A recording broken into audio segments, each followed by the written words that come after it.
جب بندہ نیکی کرتا ہے تو نیکی نفس پر بہت بھاری ہوتی ہے، اس کا بڑا ثقل ہوتا ہے، بڑا وزن ہوتا ہے، اور گناہ کا اتنا وزن وہ محسوس نہیں کرتا، کیونکہ اس کے اندر یہ طاقت رکھی گئی ہے کہ وہ گناہ کرے، اور نیکی کی طاقت وہ روح میں رکھی گئی ہے۔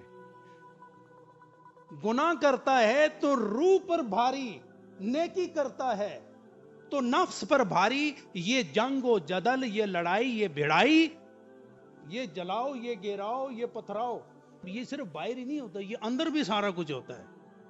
تو کہتے ہیں ایک نیکی اور ایک بدی۔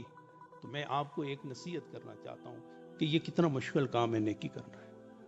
آپ نے اوپر جانا ہو، مشکل ہے یا آسان ہے؟ آپ سے پوچھتا ہوں، مشکل ہے؟ کتنی مشکل ہے؟ تو صوفیہ اس کی بڑی خوبصورت مثال دیتے ہیں۔ میں نے آپ نے سٹیپس بنائے ہو نا، 1 2 3 4 5 20 منزل۔ ہاں اگر کسی کی نسبت مضبوط ہو تو وہاں اگر لفٹ لگی ہو تو ولی اللہ اگر موجود ہے اس کے ساتھ لینا تو وہ ایک جھٹکے میں پہنچا دیتا ہے، وہ اور بات ہے۔ سیڑھی پہ چڑھنا اور اوپر جانا ہو تو ہر اٹھنے والا قدم،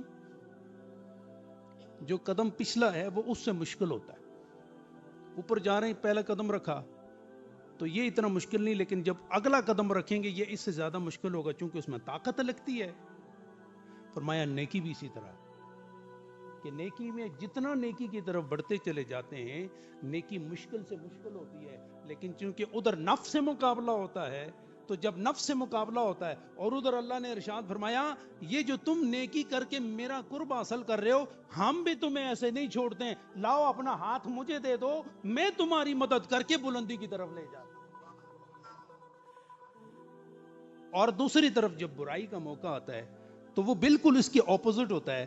جب پہلا قدم رکھا، دوسرا قدم رکھا تو دوسرا قدم پہلے قدم سے زیادہ آسان، وہاں دوسرا قدم مشکل زیادہ، اور گناہ میں دوسرا قدم زیادہ آسان، تیسرا اس سے آسان، چوتھا اس سے آسان۔